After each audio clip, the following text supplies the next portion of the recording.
ईशावास्यमिदं सर्वं यत्किञ्च जगत्यां जगत् तेन त्यक्तेन भुञ्जिथा मा गृधः कस्य स्विद्धनं विद्यां च यस्तद्वेदो भयं सः अविद्यया मृत्युं तीर्त्वा विद्ययामृतमश्नुते। ॐ सर्वे भवन्तु सुखिनः सर्वे सन्तु निरामयाः सर्वे भद्राणि पश्यन्तु मा कश्चित् दुःखभाग् भवेत्। ॐ शान्तिः शान्तिः शान्तिः।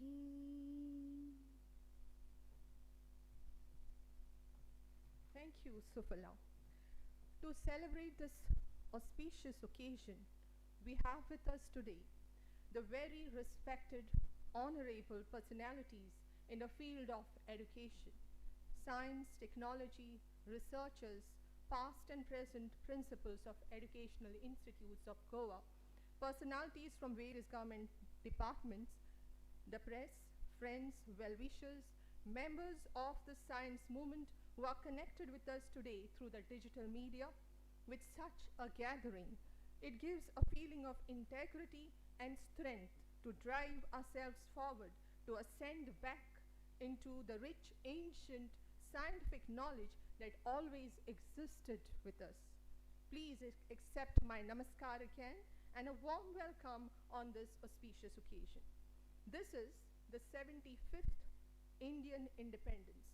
We all remember this day with utmost respect to the freedom fighters and the leaders who led them into the struggle.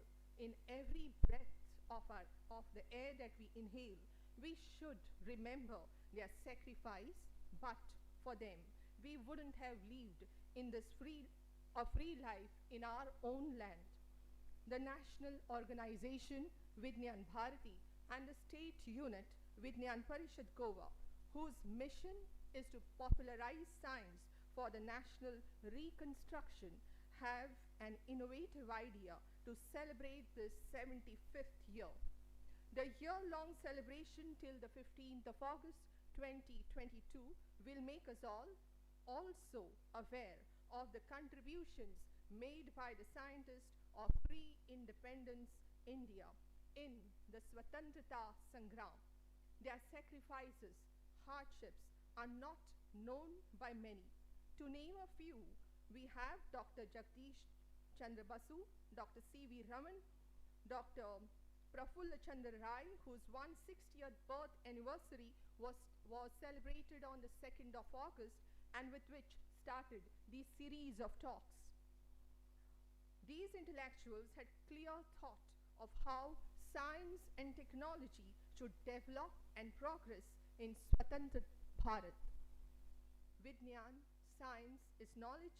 Bharatiya Sanskriti seeks the blessing of the goddess of knowledge when a child takes his first step into the world of learning. I invite Sai Vaze to sing the Saraswati Vandana.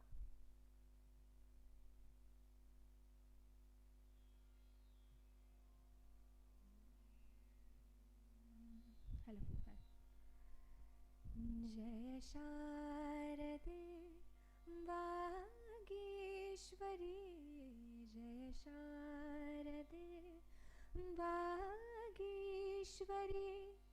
Vidhi Kanyake Vidyadhari Vageshwari Vageshwari Jaya Sharade Vageshwari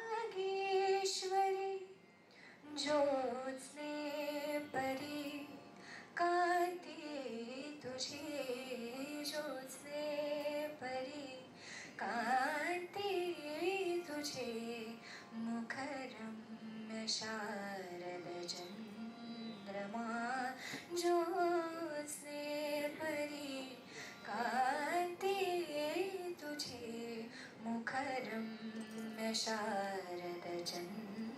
चंद्रमा उजळे तुझ्या हास्यातुनी उजळे तुझ्या हास्यातुनी चारी युगाची पौर्णिमा तुझ्या कृपेचे चांदणे नितवर्षुदे मुझा शिरी नितवर्षुदे मुझा शिरी वागीश्वरी जय शारदे वागीश्वरी वीणेवरी फिरता तुझे वीणेवरी फिरता तुझे चतुरा कला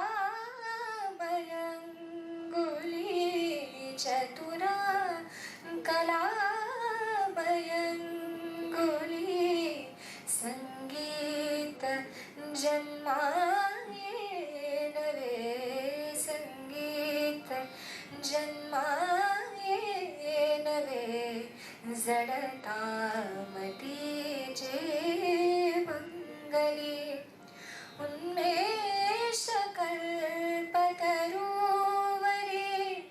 उन्मेष कल्पतरुवरी बहरून मंजिरी बहरून मंजिरी वागीश्वरी जय शारदे वागीश्वरी विधि कन्यके विद्याधरी वागीश्वरी वागीश्वरी जय शारदे वागीश्वरी धन्यवाद.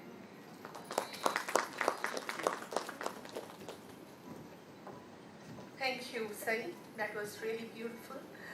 I now request Sri Suhas Godse ji, President of Vigyan Parishad, to kindly escort the dignitaries on the dais.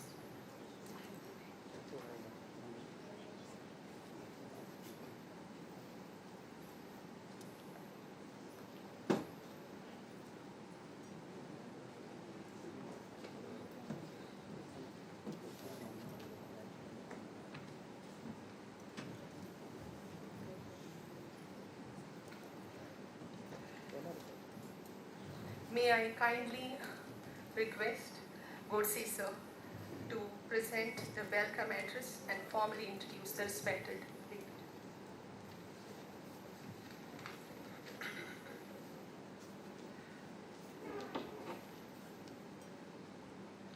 नमस्ते. सभागृह में उपस्थित देवियों और सज्जनों, हमारी स्वतंत्रता के 74 वर्ष पूरे हो गए. आज से 75वां वर्ष शुरू हो रहा है. इस शुभ अवसर पर मैं विज्ञान परिषद गोवा की तरफ से आप सभी विज्ञान प्रेमियों का हार्दिक स्वागत करता हूं. मंच पर उपस्थित आज के समारोह के प्रमुख अतिथि तथा प्रमुख वक्ता प्रोफेसर वरदकांत मिश्र जी, जो गोवा आईआईटी के संचालक हैं तथा स्वतंत्रता अमृत महोत्सव इस कार्यक्रम के आयोजन समिति के अध्यक्ष हैं.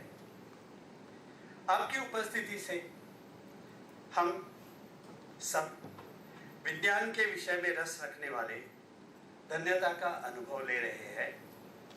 आपके विचार ग्रहण करने के लिए हम सब आतुर हैं.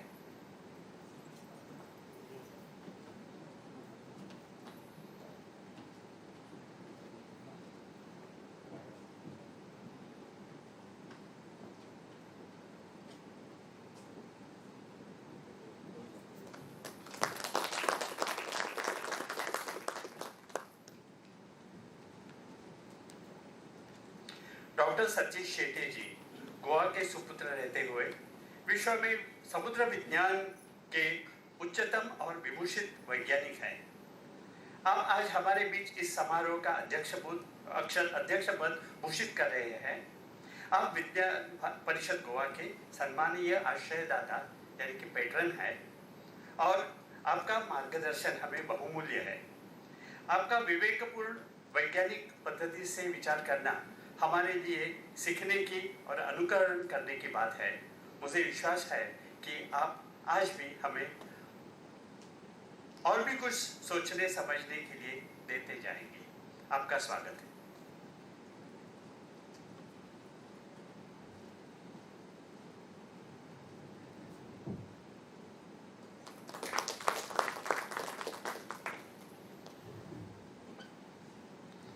श्री वेंकट दुर्गा प्रसाद जी इस संस्थान के प्रमुख हैं तथा आज के शुभारंभ कार्यक्रम के सहनियोजक हैं। आपकी सहायता से आज का समारंभ हो रहा है। मैं आपका स्वागत करता हूं।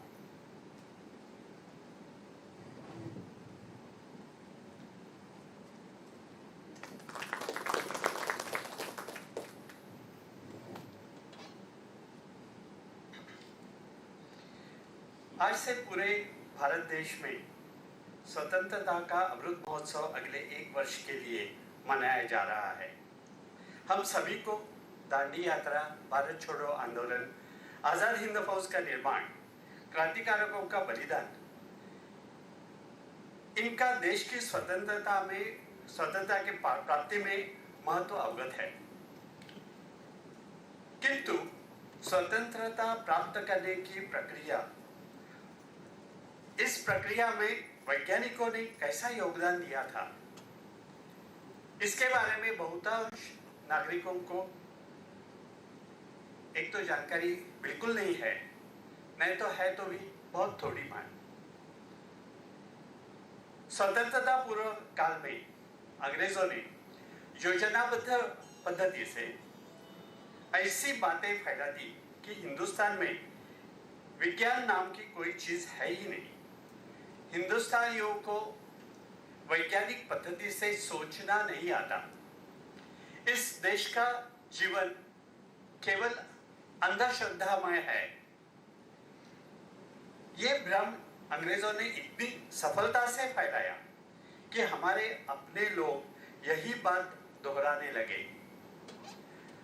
अंग्रेजों का उद्देश्य था कि हर एक क्षेत्र में हिंदुस्तानियों को अपना आत्मविश्वास तथा आत्मबल रखना नहीं चाहिए, वो पूरा नष्ट करना चाहिए ताकि यहाँ की प्रजा उनकी गुलामी स्वीकार करे। ऐसे अंधकारमय स्थिति में जगदीश चंद्र बसु, प्रफुल्ल चंद्र राय, सत्येंद्र नाथ बसु, चंद्रशेखर वेंकट रमन ऐसे अनन्य साधारण प्रतिभाशाली वैज्ञानिकों ने आधुनिक विज्ञान के क्षेत्र में अपने देश का नाम ऊंचा कर दिया।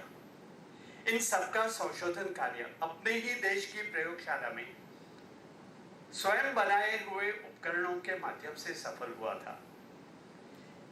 इसके साथ हमारे देशवासियों का आत्मविश्वास फिर से पुनः प्रस्थापित होने लगा।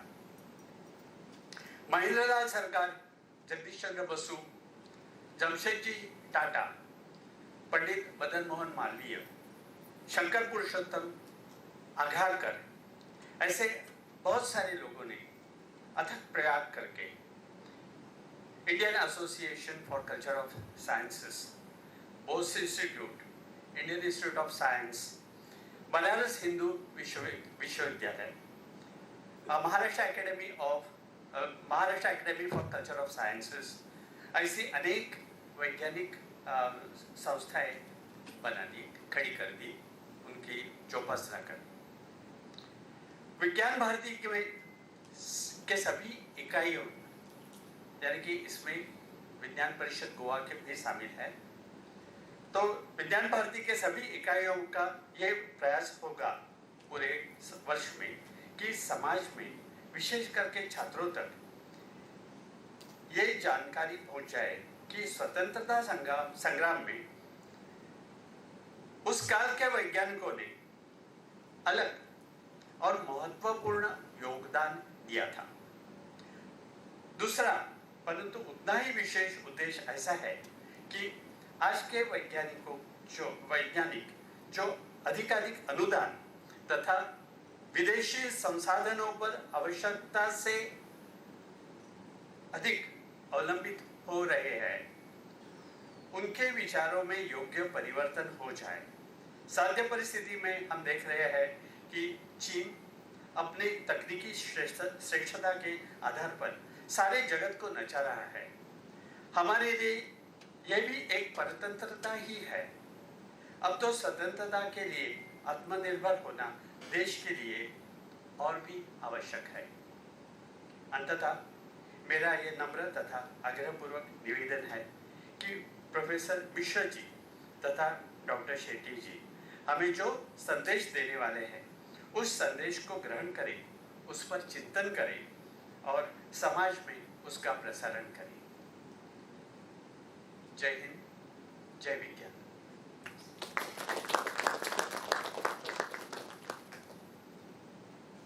Thank you very much sir. हांव मान्यवरांकडे मागता की तांणी दीप प्रज्वलन करून ह्या प्रोग्रामाचो उक्तावण करचें. May I now request the honorable dignitaries to light the lamp to symbolize the inauguration of this Amrut Mahotsav.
Thank you.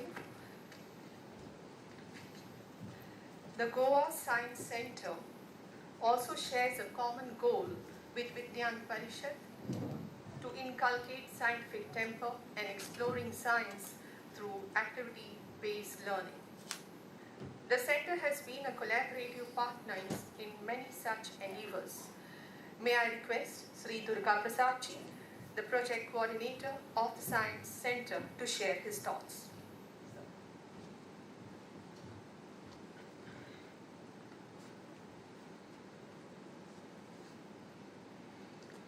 Good evening, respected dignitaries on the dais, Professor Mishra ji, Dr. Shetty ji, Subhas Kodshe ji, Professor, and many distinguished personalities sitting in the audience.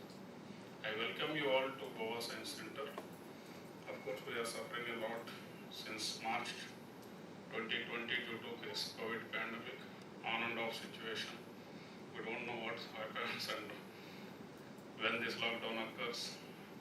So center is also in that same situation. It is getting opened, allowing visitors sometime, and we have stopped again. And again we are just waiting for orders to come to allow visitors and opening our galleries to tourists and public. Today we got this opportunity because of Vigyan Parishad Goa. Suhas ji is always a helping person.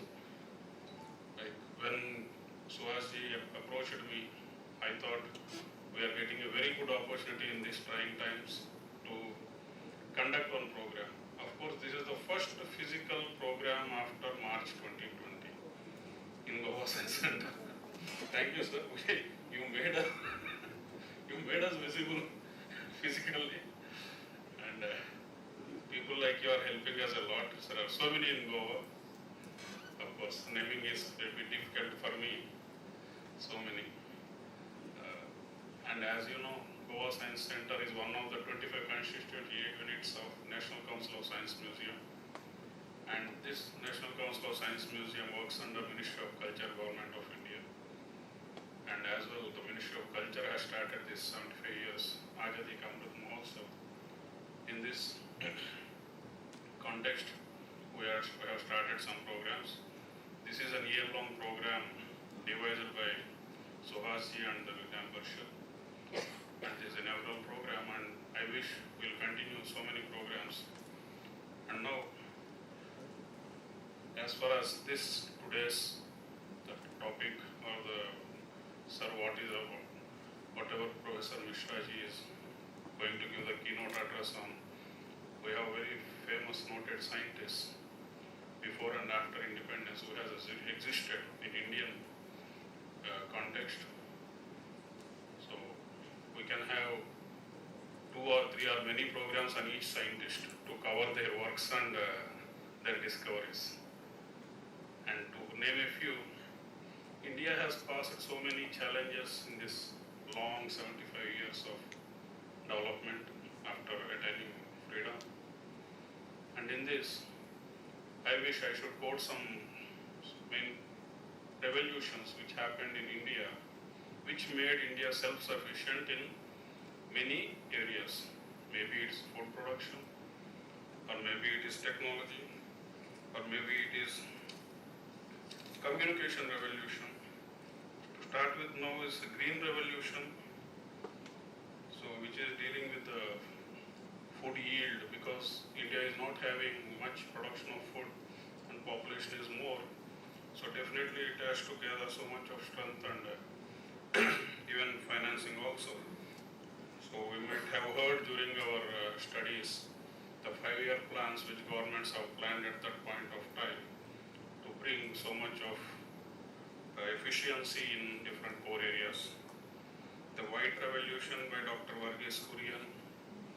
So we have attained self-sufficiency. Satellite and communication revolution, remote sensing, weather prediction. So India is also having a own GPS system and VSAT technology. So these are some main salient features which India has acquired by itself. So there are so many people who made it possible. And drugs and vaccine manufacturing. Even today we are seeing this COVID vaccine, we are much better compared to many countries. So it's visible even today. And India today is known as pharmacy of the world. And CDOT and telecom revolution. So you might be knowing Sam Petrodaji, who is instrumental in bringing CDOT and telecom related aspects. IT revolution and railway computerization. ECIL, CMC, Computer Maintenance Corporation, Electronic Corporation of India Limited. And railway computerization is the biggest project started by Indian government and made the efficiency of railways much better. It's a big project. And blue revolution, it is to boost production of fish and other marine products. So why I'm speaking all these things is, we can plan as many programs, sir, Suhasji. If you are ready, we can plan as many programs in all this. Bringing the outputs of many scientists, not 1 or 2, there are so many. So we can plan as many programs in this year-long duration. And I propose that. And for having this opportunity, I thank once again Vigyan Parishad Goa and the dignitaries present here. And I welcome you all like this to many, many programs in the future. Thank you very much. Thank you, sir. May I now invite Dr. I.K. Pai, the President of Vigyan Parishad Goa, the Vice President of Vigyan Parishad Goa, and the convener of Swatantrata Amrut Mahotsav to apprise us about the series of programs and the activities planned for this year.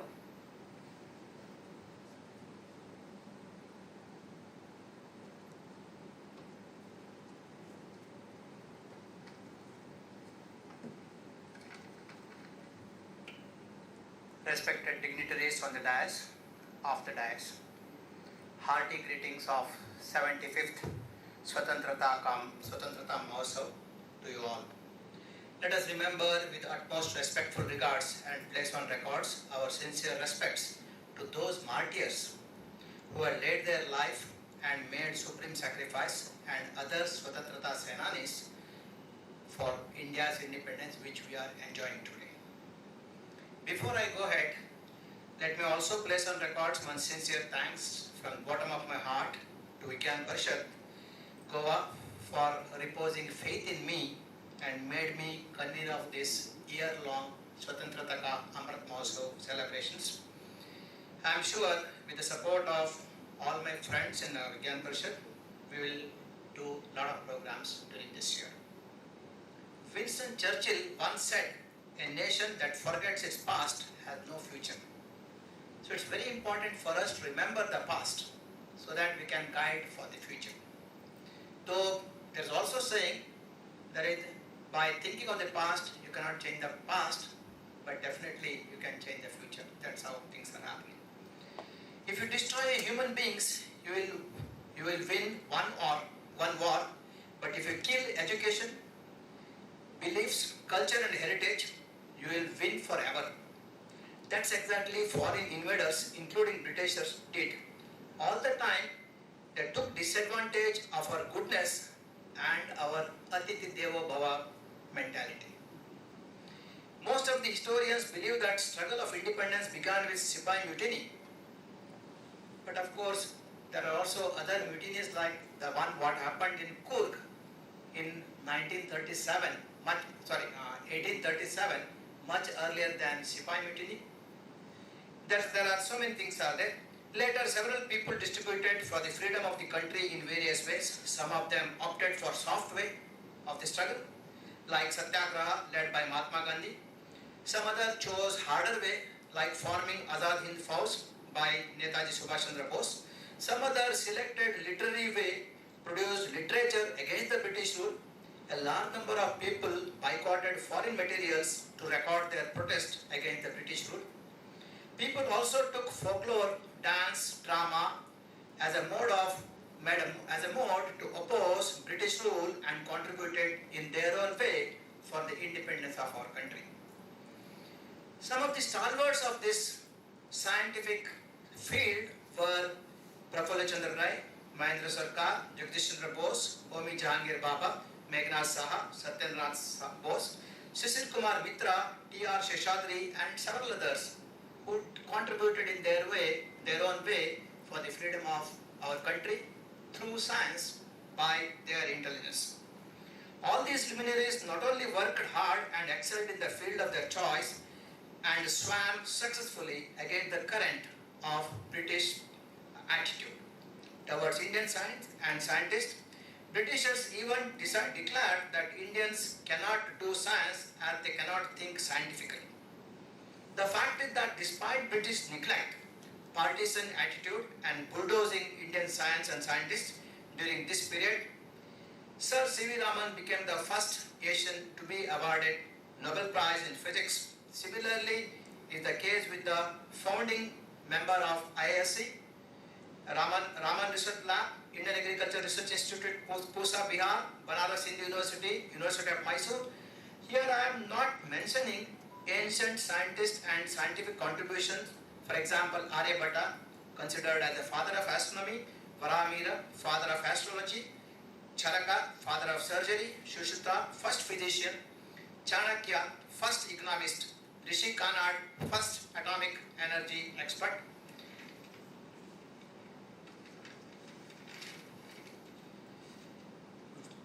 Vishwakarma, father of architecture, Mayasura, father of aerodynamics, Dhanvantri, father of medicine, Patanjali, father of anatomy, and so on. List is too big. All of us aware when Indians had great institutions and learning like Nalanda, Takshashila, Vikramshila, etc., Western people were hunters and gatherers. But unfortunately, despite the fact that our scientists and science institutions too significantly contributed by defying British rule for the cause, was less recorded and mentioned in the history. As a trend continues for a long period, even after independence, our children are not even aware of our great scientific history or legacy, I should say. So Vigyan Bharati, previously known as Swadeshi Science Movement, is a non-profit organization in India that works for the popularization of science in a nationalistic manner. Its main aim is to rejuvenate Swadeshi movement in its age of science and technology for the purpose of national reconstruction. This Swadeshi science movement was started in Indian Institute of Science by a few eminent scientists under the guidance of Professor K.I. Vasu. This movement gradually gained momentum and emerged as an organization with a national presence today. We are having about 30 branches in almost all states of the country. In 1991, at the Nagpur meet, it was decided to launch the Swadeshi Science Movement at all India level and named it as a Vigyan Bharati. Today, Vigyan Bharati is popularly known as Vibha also, conducts several programs such as Scientific Film Festival, VVM, promotion of Ayurveda and other traditional Indian sciences. On this happy occasion of 75th year of Indian independence, Vibha and Vipa, that is Vigyan Parishad Goa, pleased to organize a year-long celebration with a grand inauguration which is happening today on the 15th of August. The program includes quiz for the students, allocation, Saturday lecture series, book on Swatantrata, Amrut Mahotsav on various languages, exhibition on wheel, scientific film festivals, Sahitya Nirman, lectures by eminent scientists of the country, Ahar Kranti, popularizing Indian science, know your scientific institutions, etc. International conference, academic leaders conference, yatra of academic institutions, may be virtual or may be physical. All these things have been planned both by Vibha as well as Vipa. I earnestly request you all to be part of this great journey. I once again wishing you all happy Swatantrata Divas. Jai Hind, Jai Goa. Thank you very much, sir. I think all educational institutes, principals and teachers present here and those who are online have got a very clear idea of how VIPA and VIPA works, and we'll take up various activities and involve our students to celebrate the 75th anniversary year-long celebration, that is. As sir has already mentioned, we were treated as those who could not think rationally, who could not think logically, and therefore the British told us that science and technology is something which is beyond our understanding. And this they were pointing out to our country where universities like Nalanda existed. Bharat, which was rich in ancient science, we were pointed out that we could not and we did not have logical thinking for scientific technology. Let us now make ourselves aware of how Dr. Jagdish Chandra Basu proved his capacity and ability to discover microwaves in the most unsophisticated lab.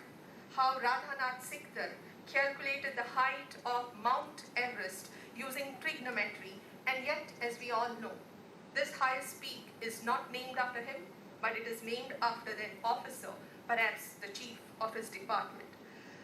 Let us also know how Pramanath Basu, a geologist, discovered mineral exploration, and he is a man behind Tata Steel Jamshedpur. They all took up the challenge to prove themselves in spite of the British rude, insulting treatment. This was their satyagraha using scientific intelligence.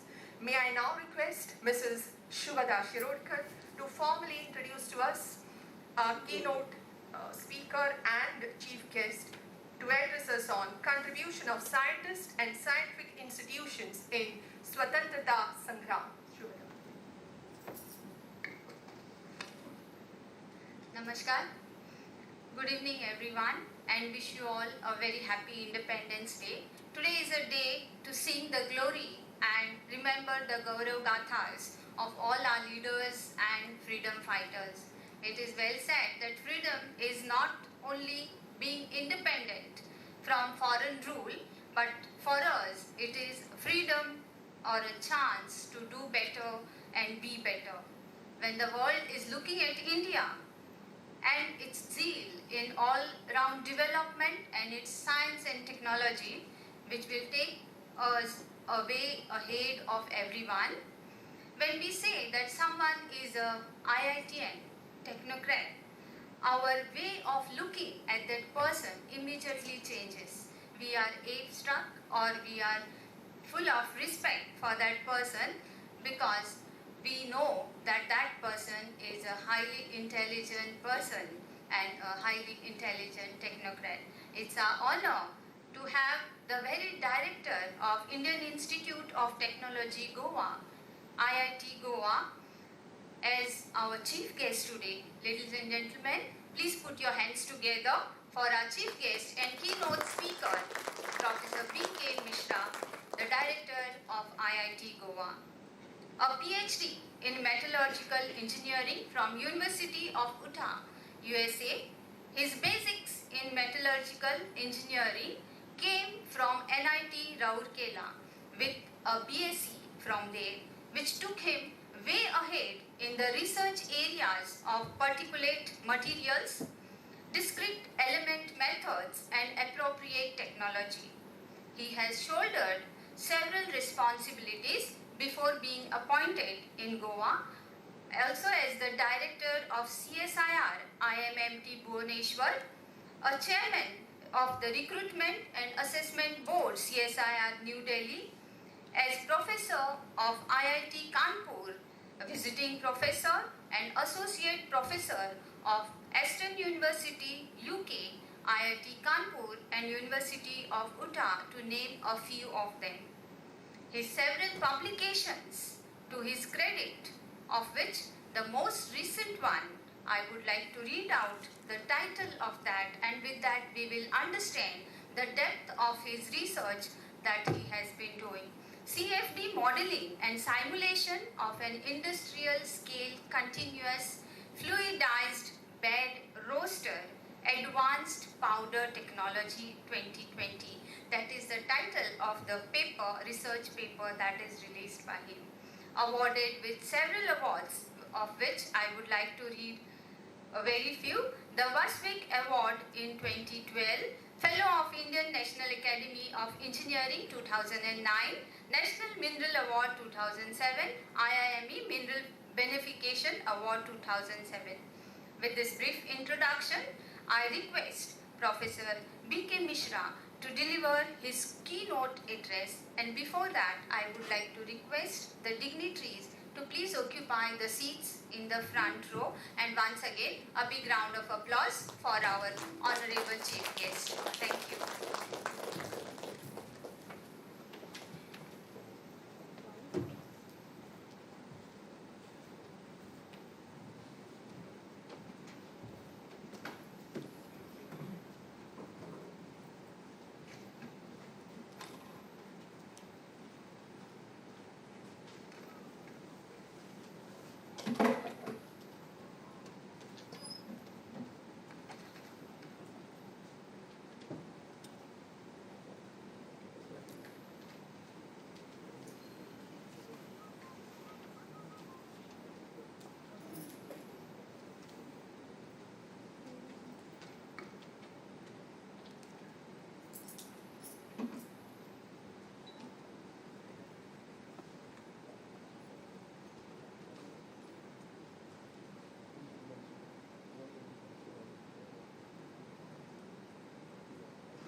So thank you, madam, for those kind words. Dr. Shetty and Dr. Chuvas Godse and Durga Prasad ji. Here all attendants here जो have come on a Sunday and August 15 to listen to me on some topic that was decided by the Vigyan Parishad of Goa, and that's about science. And ladies and gentlemen, this is first of all what I am going to talk here today is definitely not exhaustive. It's simply say collection of few photographs which we must celebrate. That much I am convinced that in those days there were people in this domain. They made significant contribution to engineering and science, mostly science, I would say. A good speaker would have been Dr. Shetty on this because it's his domain. But I took help of my wife. She's a molecular biologist and who helped me put these things in order. But the content came from some of my colleagues. They are listening to me here. So I must acknowledge that. First of all आप सबको मेरी तरफ से बधाई और शुभकामनाएं। आज अगस्त 15th and 75th year, and Prime Minister, our Honorable Prime Minister says we must celebrate it in 75 different ways. Now you have just said that year-long celebration will be limited to so many things. It's not 75 though. So in IIT Goa, we have today also announced only five different areas where we'll focus and celebrate. It's a good thing, thanks to Godseji, that IIT Goa is going to also partner with Goa Vigyan Parishad to do this year-long celebration. So that's very good. So let me continue my talk as a tribute to Indian scientists. What I'm going to show you here, all of you must be very familiar. Dr. Ramesh was showing me outside is all those stamps that are there as a tribute also to those scientists. So right away I can say that there are many things that would be missing here, and you have already talked about Charak Samhita and all other things. I'm not going to get into everything here, but I'll right away start that this art of surgery, medical aspect, that was very well known to us. And we take pride today that this Swatantrata Samhita, which is a foundational text of Ayurveda, which existed in our country, and a page from Bauer manuscript found by Bauer in 1890, consisting of Sanskrit verses, which was buried in Buddhist memorial stupa in China. This was written in Brahmi script on birch bark, dated to early 6th century, 6th century in current era. Sushruta is thought to have lived in Varanasi during 600 before the current era. So, and they show the kind of history in that book. They show the kind of instruments they were using to carry out surgery, and this was quite advanced. And as you will see, and must have seen this or read this in many encyclopedias, that how this medical discipline evolved. My daughter, who is a doctor in US, she sends me picture who was the first lady who got MD in US, and we take a lot of pride that even in those days people, they went there and to get medicine degree. I'm a metallurgist by training. As she mentioned that I was in Rourkela, steel city, and I studied metallurgical engineering. And there is this concept of alchemy which was perfected by Nagarjuna. And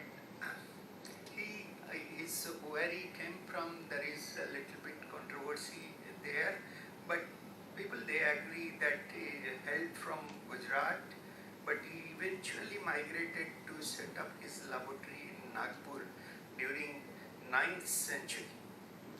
Okay, what he was essentially doing is to manipulate with, those days electron, protons and those concepts were not there, but was able to play with how I'll put it. If you know what is Swarna Bhasma, for example, that's the kind of nearest thing that you can compare. He was an alchemist, and with that he was putting some other things and developing procedure to extract gold, silver, tin and copper. So he attempted conversion of base metal to gold, and it's all recorded. And now I was very curious about that. As a metallurgist, I was one time interested in this aspect. And when I was studying, that there was a time in India that China had stopped, that time exporting rare earth elements. Rare earth elements are required in all our modern gadget.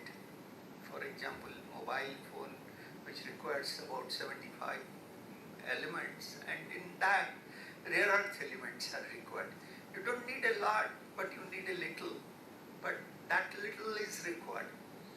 And we make, it's not that we don't make, but we rely on China. Countries like Japan, Korea, they rely on China to get these rare earth elements and to use them in different modern gadgets. So when this curve was in place, all countries, including United States of America those days, they tried to work with rare earth mining once again. It was stopped because of environmental reasons again. So that time, Niti Aayog also started, brainstorming this idea of making rare earths in India from sources that will not create environmental problems. Okay, we do have, but we have those are nuclear elements also associated with that.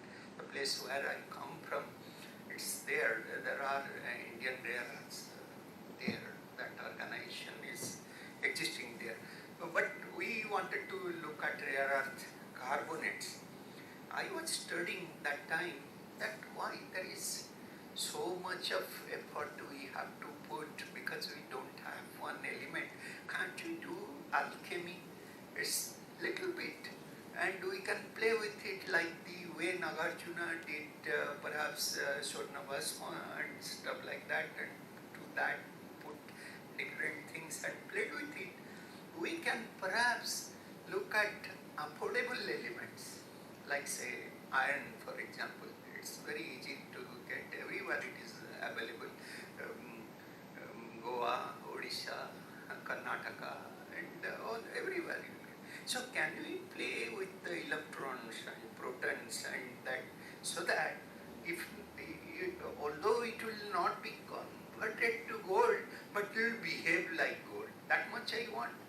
If the element behaves like rare earth, then perhaps my job is done. So when I was going through literature, you will be surprised that in 2012, this article that's there, at no place, I found that in as Princeton, where this work was going on, turning iron into platinum. Okay, this idea came to me, and I was talking to my colleagues, and lo and behold, it was there in somewhere there that in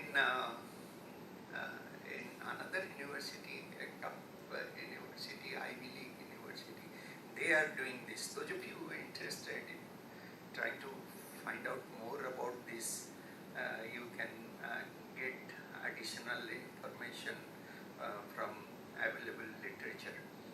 Now, when we talk about Indian heritage, India perhaps is the first country to have produced zinc. Okay, it was extracted during 4th to 3rd century before the current era. In India, copper smelting started in the mining area of Singhbum around 1100, again before current era. By 1100, iron use was known, and in particular in South India. So that Nagarjuna's extraction technique was taken to an extent that one could invest money and commercialize these things, and they were indeed doing that. And one good example that so many people were involved is that of Delhi Iron Pillar, and some of the iron that you see in Konark Temple and in other places, these are more or less in the same family, I would put it, and they don't corrode. And Indian wool steel, even 300 years before current era, was held in very high regard. So those days, although I cannot pinpoint a scientist other than Nagarjuna and others, this knowledge was existing. There were people involved in understanding what really happens when iron corrodes, or what is its byproduct, and how to eliminate that, what kind of process. So the kind of questions that we are asking today, those questions were asked then, and the products were. So we knew a lot that time, but as recent as at the time transition during that era, for example, during 1920 or 1930, something like that, we had different knowledge. Today, if you, after election, if you switch on your TV, you will find this sample surveys going on in every channel. Okay, they will say that this party will win the election, or that party, or you will win the election, the other person. How do they know? And is it possible in a country like ours, with so many people, billion people, and so many eligible voters are there? How am I going to predict? So today, that's perfected. I'm not talking about what's happening today. So I'm talking about 1940s. So if you go to before current era, that knowledge I just now showed, but in this around 1940s, in our independence time. So this P.C. Mahalanobis, is a famous statistician. I'll give you one example. So there was this Jute survey was undertaken every year in West Bengal. That was our country's center for zoo production. So the problem that was there was to forecast the jute output to the next year. How do we forecast?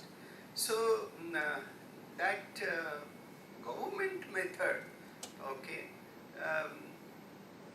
was that I'll go to every producer and I'll look at how much they are going to produce, and then I will make an estimate.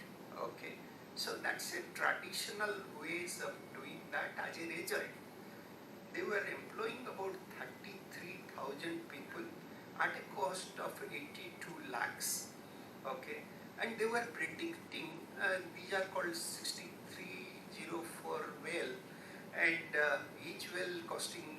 weighing 400 pounds. So that was what they were predicting. Okay, 6,300 times 400 pounds will be the prediction by putting 33,000 people to go to all farmers and to count that. Instead, what PC Mahalanobis did, he proposed this sampling method. Okay, and in the sampling method, he only needed 700 people and asked for only 8 lakhs rupees. And in the ultimate analysis, what he predicted was very close to the actual output. Okay, so what we see sampling here today, which is taken for granted. We go to this channel and we see these guys are predicting. So next day we know BJP will come or Congress will come or who will come, we'll sort of know. We put so much of confidence on their analysis. Okay, success of this approach, he, by the way, established or was the director of Indian Statistical Institute. I'll talk about some of those institutes, but I'm not going to talk about Indian Statistical Institutes, but this is very interesting stuff. Success of this approach to sample surveys led to the creation those days of National Sample Survey Office NSSO and later National Statistical Office NSO. Random sampling is the only way to eliminate bias. Otherwise, if I go and you go, we have a lot of baggage here, and so that will influence the way we collect data, the way we interpret data, the way we produce results. So this was very interesting at that time. Now everyone talked about Sir Jagdish Chandra Bose, and in 1895, 2 years before Marconi's demonstration, Bose demonstrated wireless communication. Okay, you can read about him, all that in this thing. But my point is not that. What I'm trying to tell, which government is emphasizing today, okay, in about 2000, among all the countries, if you look at India was ahead to some extent of China in patenting. Okay, so if we had a patenting system of that in 1900, 1895, around that, United States of America, they had a patenting system. If we had a patenting system, perhaps this wouldn't have taken place. Today, J.C. Bose's idea of that wireless system would have made a very big difference, not in terms of course, in terms of knowledge, but in terms of money, in terms of commerce. So that's the point, but he did a spectacular job. And this was all happening in Presidency, Calcutta Presidency College. Okay, so he taught there, and but then the whole thing about pride that of doing science. Those days it was not easy. I mean, not easy for various reasons, but when he returned back and started his career there, he had to face a lot of struggle. It was not easy. So for 3 years he was perhaps teaching there without any salary.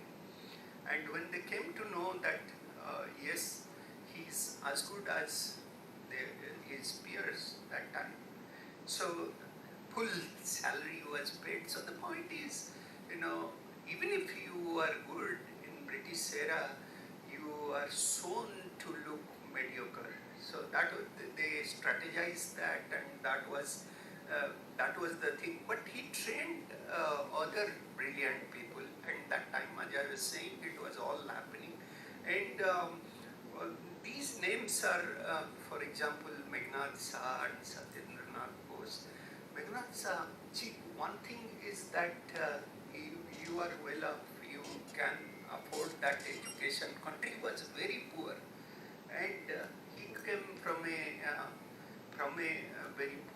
background, and it's one thing to study school, but when you go to college, colleges are not everywhere.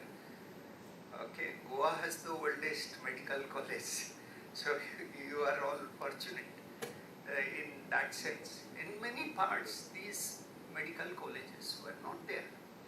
So you have to essentially travel. So it's a big family.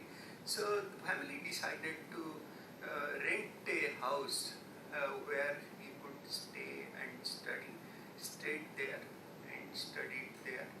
And to compensate for the rent, he had to do all household work, which today, in fact, which is the tradition. I mean, for us, parents, they take care of their children, but the tradition in Western countries is that they have to earn, beyond a certain point, they have to earn their own living. So I had friends, those who started their education with me, and in between they took a break and went for menial job. I have seen that, going to canteen and washing dishes and all that. Why are you doing now? I'm making money for next semester. Okay. Now, taking a break was not allowed, but with the new education policy 2020 now, you'll be happy to know that that provision is there. Government is bringing that policy back. It's going to help so many people in many different ways. I can narrate those stories where people, they couldn't continue, okay, and then they had no choice. Okay, my wife suffered and I suffered because of that, and so that's a different story some other time. Then, of course, this brilliance and this confidence in our scientists is reflected in J.C. Bose's this thing. First of all, he did that, all of you know, Bose-Einstein statistics came from his work, and he spent time in Paris with big people like Madame Curie, Louis de Broglie, and all that. Later, he went to Berlin also, met Einstein, but interestingly, his work, what he wanted to publish, which was an outcome of a classroom teaching, was kind of declined by Philosophical Magazine. So he was so disappointed. He sent a polite letter to Einstein saying that this magazine in Germany is very good, but I don't know how to write in German language. Therefore, would you take the trouble in translating this and helping me get it published? And he obliged. Now, I cannot write like that, or it requires that much of confidence in your work. Okay, and that was acknowledged, in fact. So those days, those were the scientists, and of course, this number 1729. Those of you who are not familiar with this, I'll recommend this movie, The Man Who Knew Infinity. It's a very good movie and award-winning movie.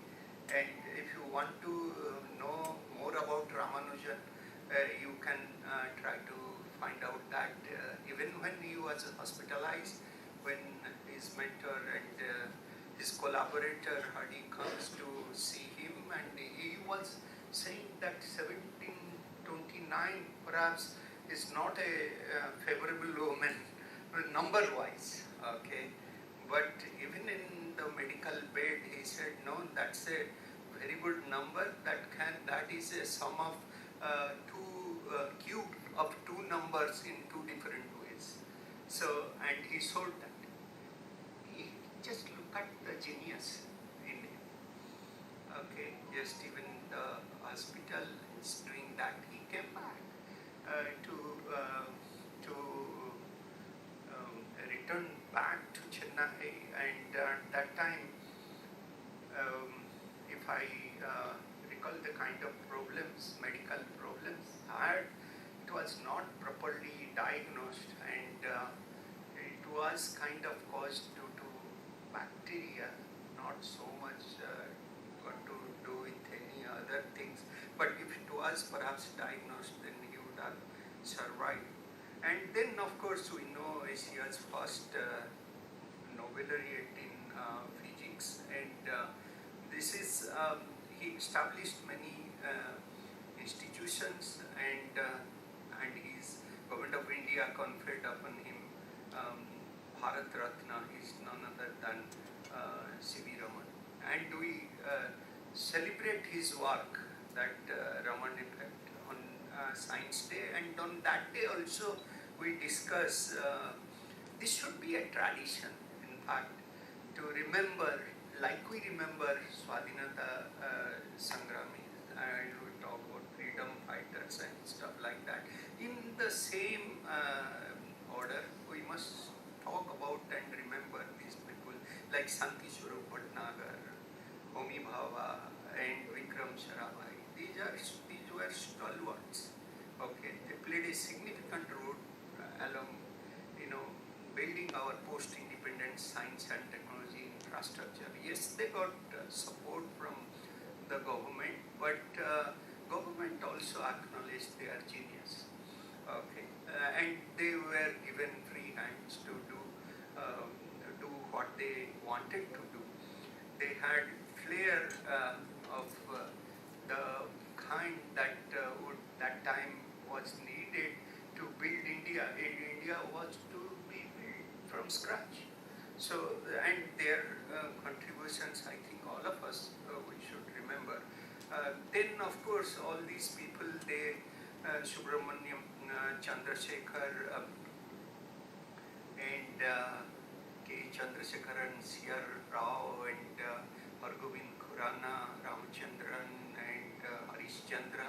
They are all in different areas, and in their respective areas, they made a name for themselves and got Subramaniam Chandrasekhar got Nobel Prize. I was very fortunate. There was one time I was working on a problem, and my advisor gave me a book which was written by him on random walks. So we are trying to solve a differential equation by through random walks, and maybe after I returned back to India after so many years, I again started the same thing and published that work. So this was very interesting, and Chandrasekhar was a founding professor at TFRI. C.R. Rao is still there, I think, at Penn State. Hargobind Khurana came to India and couldn't find a job, and he went back. So that's even if we had right kind of infrastructure, we would have attracted more people. If we are attracting, let's say, 40 people from US, those who are reverse train, what you call, out of 100, that number is one order of magnitude higher in China. They have different scheme. I mean, we have also different schemes here. We get people from abroad on different schemes, but not that big a number like the way people they come from China. And when I went to China, so the people with whom I studied in 1983-84, those Chinese students were different. And today you can see that how that the level of confidence also has gone up, because the country has become a rich country, has made a transition.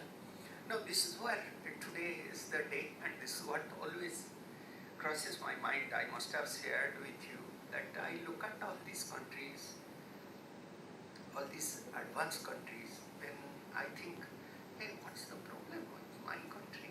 Okay, we are so many people, but so is China.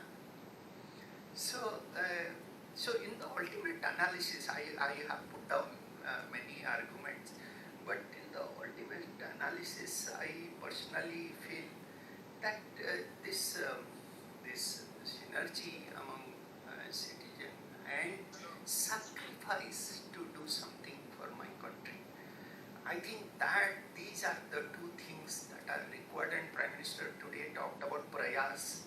I couldn't listen because we are having our this thing function.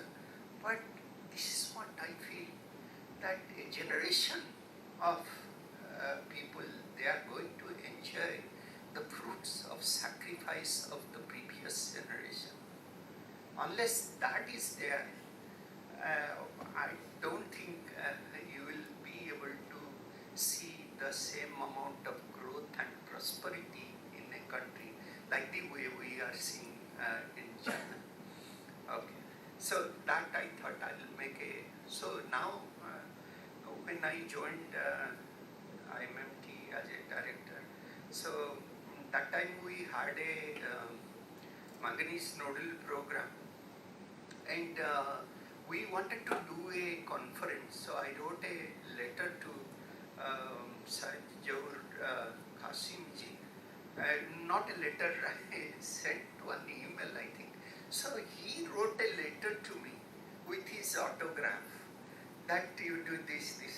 And in his honor, of course, we did a conference. And by the way, he was here in Goa and made a very big contribution to NIO that time. I think he was the founding director. Okay. But he was one Indian marine biologist. He helped lead India's exploration to Antarctica. And same thing, if you talk about Wadia, these names that Dr. Pai already mentioned, that Qasim and all that, they were pioneers. They had different thinking abilities, and they established institutions. Okay, and if I come from CSIR also, and I know that how this organization was established, perhaps only organization independence organization, okay, which was established in 1940. That time it took with the help of Ramaswamy Mudaliar, and as I know that there were two independent outfits were formed, BSIR and IRF, and later on they merged these two to form CSIR by an act of parliament. So this started from 1942, and so this is now there are so many laboratories under CSIR, and we have so many eminent DGs of CSIR and serving the country in its in a magnificent way. So then Indian Association for the Cultivation of Science, it was established 29 July 1876, and the founder was Dr. Mahendra Lal Sirkar. I think he was truly a doctor who established that, and also a philanthropist. ISCS is the oldest institute in India. Professor C.V. Raman worked at ISCS during 1907 to 1933, and it is here that he discovered the celebrated Raman effect that we know today and got the Nobel Prize for his work. Then Indian Institute of Science. So this was another thing where academia and industry they sort of converge, and this kind of today if you look at in China, let's talk about China again. 70% of their R&D money comes from industry. Okay, India also it comes, not that everything government gives. We get funding from different industries, but I think that level is 50% of that. So, but this interaction between, he was inspired by one convocation lecture in Bombay, and then had a chance to discuss with Swami Vivekananda, and then he put the necessary funds to establish Indian Institute of Science, and rest is history. And then this Bose Institute, Jagdish Chandra Bose was the founder, and this institute is again 1858. Sorry, it was on his 60th birthday, 1917. It was dedicated to the nation, and this particular institute has a theme song.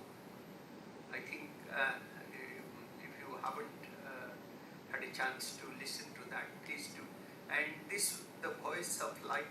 This is written by Rabindranath Tagore, and the magnificent speech, the voice of life. So, and these institutes are today doing a wonderful job in science and technology, and this is another example, Tata Institute of Fundamental Research, and many of those mathematician and physicists turned mathematician and vice versa, they have all those big names. You will see it here, and here this is again something which came from Tata Trust, and TIFR was founded in 1945. The institute initially operated within the campus of Indian Institute of Science, Bangalore, before relocating to where it is now in Bombay. Now, I'd like to take a moment and draw your attention to, this was COVID time, and so many people got affected, and so many people whom we adore, they are no more. And among them whom I personally knew, okay, so include Rodam Narasimha, who is a fluid person. His area of expertise is fluid mechanics, and Srikumar Banerjee, who is a very eminent metallurgist. Munirathan Anandakrishnan was a faculty at IIT Kanpur, where I also taught, and he eventually became our board chairman. He's a civil engineer and got his PhD degree from Minnesota.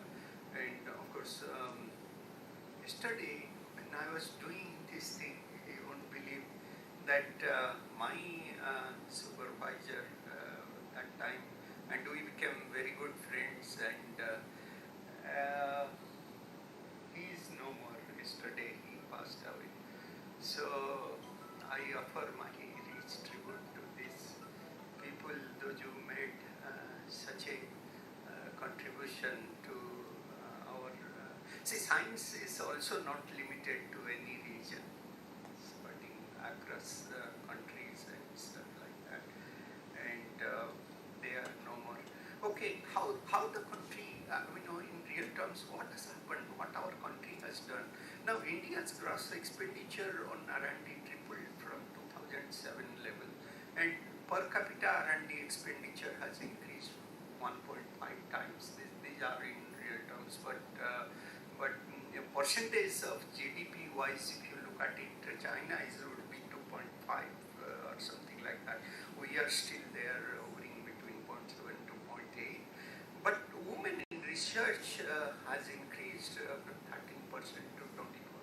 We want more women to come into research, and in IIT we have opened up supernumerary seats for girl students. So now that has gone up to 20%. Now we have reached 20%, I think. So we are there. India is ranked third in terms of number of PhDs awarded in science and engineering after USA and China, and third in global scientific publication as per NSF USA. But there is a catch here: the gap between India and China. I'm third, but the number-wise there is a big gap. But we are trying now. There are right kind of ingredients that I can't imagine why we won't be there. So the competition going to become more and more stiffer. According to the World Intellectual Property Organization, among the top 10 countries, we are 7th. And now this Atmanirbhar Bharat, to me, it will make a very big difference. And now there is talk about which we missed the boat a long time back in silicon and other advanced technologies which we couldn't establish it here. Now with this Atmanirbhar push, Atmanirbhar Bharat push, many things going to happen, and our way of looking at science and technology is also going to change. So what I have learned,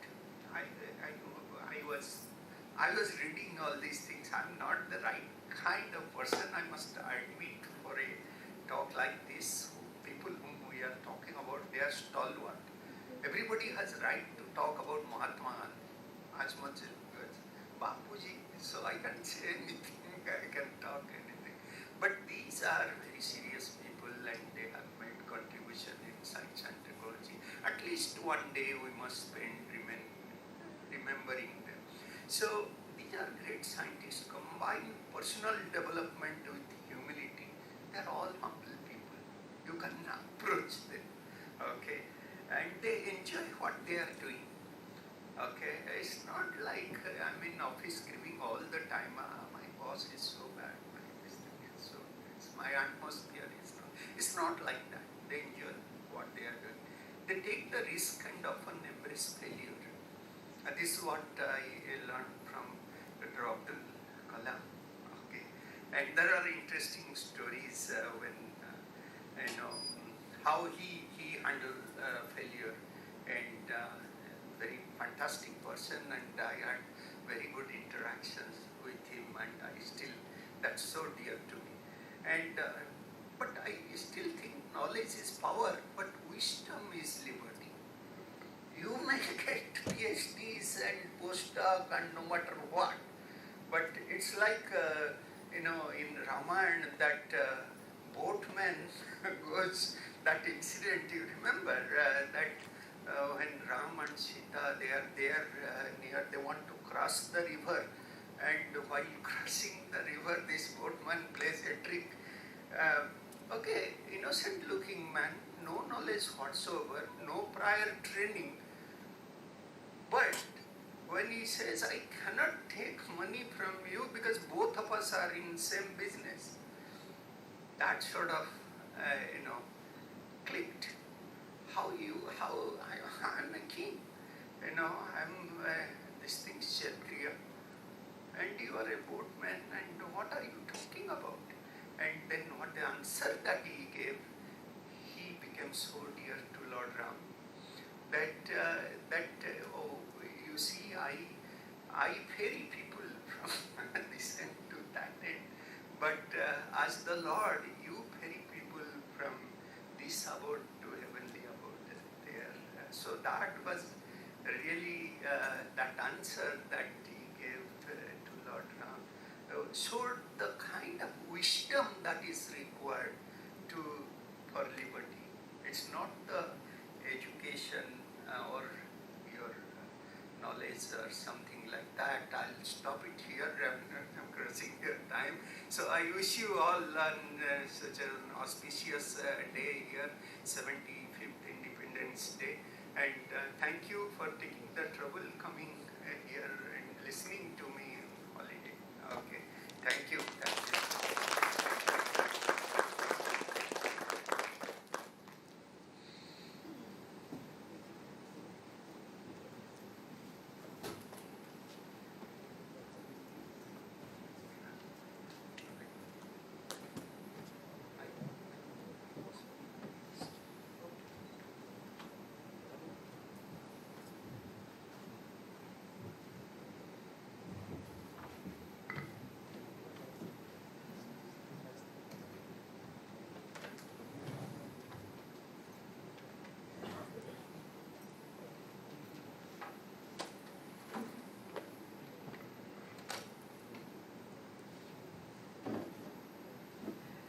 Thank you very much, sir, for your wonderful speech and making us aware of the heritage of Indian science. Yes, we should remember these stalwarts, as important as all the freedom fighters we had. I think we also agree what you said, what you told us. We have to show synergy and scientific understanding for the development of our country. I also feel that the way that you explained to us with all the photographs of the scientist, it reminds me of our textbooks in school, and I wish we could have something like this in our textbooks in schools, talking to us about the scientists who worked for the Indian struggle or who are still with us. It also reminds me of course you did mention, the scientists are very, very humble, are very, very down to earth. And the thought of Dr. APJ Abdul Kalam flashed into my mind. Salutation to all these stalwarts who have helped us grow and are still helping us. May I now invite Dr. Satish Shetye, patron, Vigyan Parishad Goa, former VC, Goa University, and a former director of NIO, to give us the concluding remarks.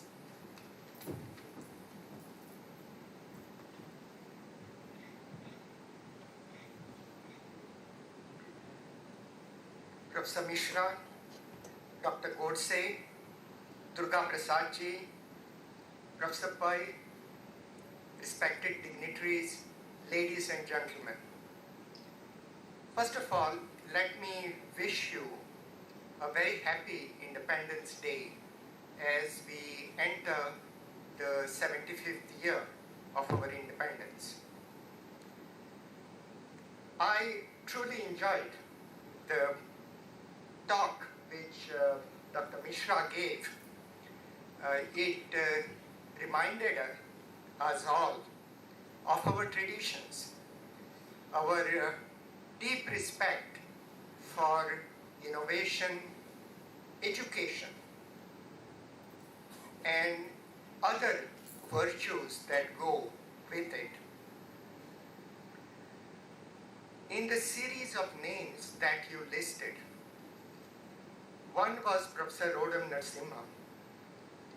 I happen to have close interaction with him, primarily because he was a fluid mechanics person, and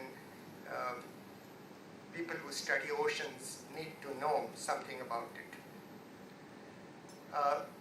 Professor Rodam Narasimha once told me about an incident that I think epitomizes many of the things that you said. Professor Narasimha was a student doing his doctorate at California Institute of Technology in 1950s. India had become recently independent, had just formed its first elected government. And the students of Caltech at that time had a tradition.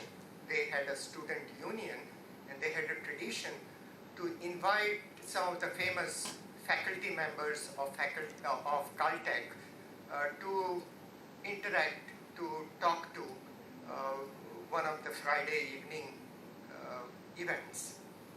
And on one such occasion, Professor Richard Feynman was called. You might know him as one of the finest physicists of probably all times, but certainly of the last century. He was asked, India had become newly independent, as I said, and was experimenting with democracy. First elections were held, and the world did not give us all that much of a chance of success, because it was expected that this country would not survive for a long time, it would break up and so forth. So that was on everybody's mind when they asked Professor Professor Feynman about what he thought of the future of India. What he said was quite revealing. He said, I'm not particularly worried about the longevity of this country. Kind of surprised the students as to on what basis he said that, and he explained the basis. Richard Feynman was a keen traveler. He used to go up and down American continent, south, north, and so forth. And one of the countries that he used to visit is the Caribbeans. And there is a large population of Indians who were carried there as as workers on cane farms, sugarcane farms. They were known as Girmitias, as I learned subsequently. And there is a sizable population that lives there. And Richard Feynman talked about his interaction with them. He said in these Caribbeans there is a tradition. The tradition is that on Friday evenings you block roads and the whole street turns into a party place. And so that is the tradition. Everybody does that. He was also a keen observer, Richard Feynman. So he noticed that there are certain streets where such a thing does not happen. So keen as he was, he tried to find out why. And he found that these sugarcane workers who came from India lived in those areas where there were no parties. So he went there and asked them, how is it that you are not participating in what everybody, all your neighbors are doing? And the answer which he got was this. So they said, you know, we do save money, but we want to invest it in the education of our children. We can't afford it to spend on parties. Richard Feynman's inference from that was, if people who had been brought to Caribbean 80, 100 years ago can still retain their basic value system for respect towards education, then people of that country should not be written off. That there is something in it that one must give credence to. And I think that was the spirit of your talk. As we enter the 75th year, I think we need to rededicate ourselves to those values, particularly because of the new challenge that we face now. Last 1 year has pushed the country back in terms of per capita growth and so on. But the worrisome thing is that it translates into numbers of children who are going to fall back on education.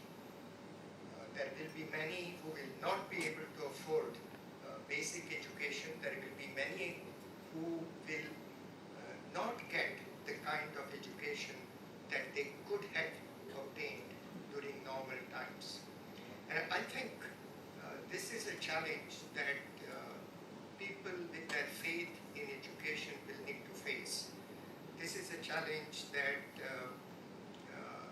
calls for rededication to the values that got us independence. It calls for sacrifices that we will not allow those children to get back to the times when there was education was not affordable. I think this is a challenge for organizations like Vigyan Parishad to make a special effort to help what we might have lost, what our system might have lost in the last 1 year, to get it back to where it was. I thank you very much for inviting me here and to share my views with you. I wish the Parishad all the best during the next year of your programs, and I look forward to learning more about it. Thank you. Thank you very much, sir, for your valuable suggestions.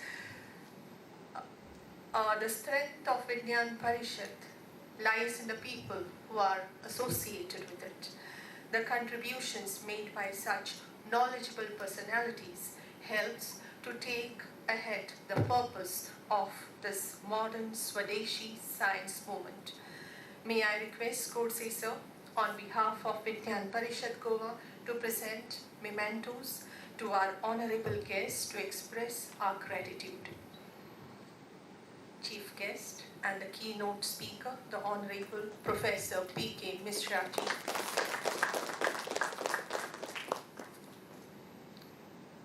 To Dr. Satish Shetye ji.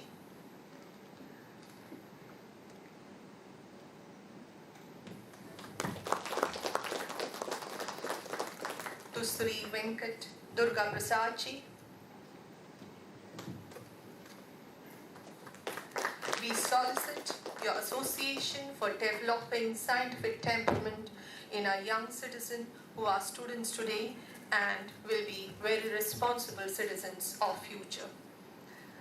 Now I request Sri Subhash Par, the coordinator for North Goa, for this year-long Mahotsav to propose the vote of thanks.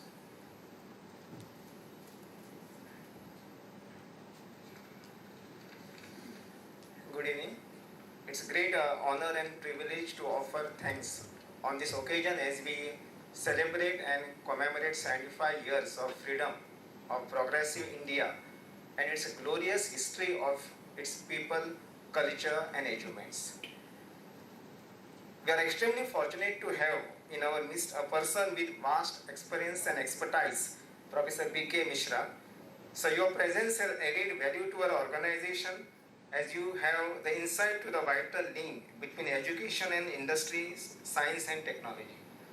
Thank you, sir, for giving an insight on contribution of Indian scientists and scientific institutions in Swatantrata Bharat. We need to take this message, inspiring message from this hall to our students and society at large. We are grateful to Dr. Satish Shetye for being with us today this evening. So with your tremendous contribution in academics and research, your ideas will definitely serve as a bridge for the future. I place on record our gratitude to Dr. Venkata Durga Prasad, Project Coordinator, Goa Science Center, for his generous support in organizing this event and also for your words of wisdom. A special mention to Sri Suhas Godse, President Vigyan Parishad Goa, being the catalyst that inspired us to do our best and stand as a pillar of power. Thank you, Sayuvazi, for the melodious Saraswati Vandana and for setting up the right tone in the beginning for this event. A word of appreciation and gratitude to the media for the excellent coverage. I owe special gratitude to all my colleagues who have worked hard to ensure that this event becomes a resounding success. And thank you, all of you, as our keynote speaker, Professor P.K. Mishra ji rightly mentioned in the beginning, that today being Sunday and 15 August, in spite of that, you are present here for this inaugural program in the large number. And also not forget to appreciate those who attended this program virtually. Thank you and Jai Hind. Thank you very much. May I call Sufala and Saivazi.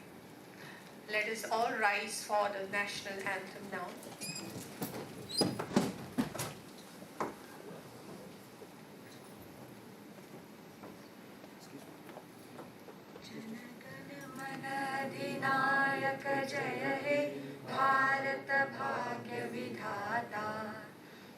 जाव सिंधु गुजरात मराठा द्राविड उत्कल बंगा विंध्य हिमाचल यमुना गंगा उच्चल जलधि तरंगा तव शुभ नामे जागे तव शुभ आशीष मागे गाये तव जय गाथा जन गण मंगलदायक जय हे भारत भाग्य विधाता जय हे जय हे जय हे जय जय जय जय हे Thank you. Jai Hind.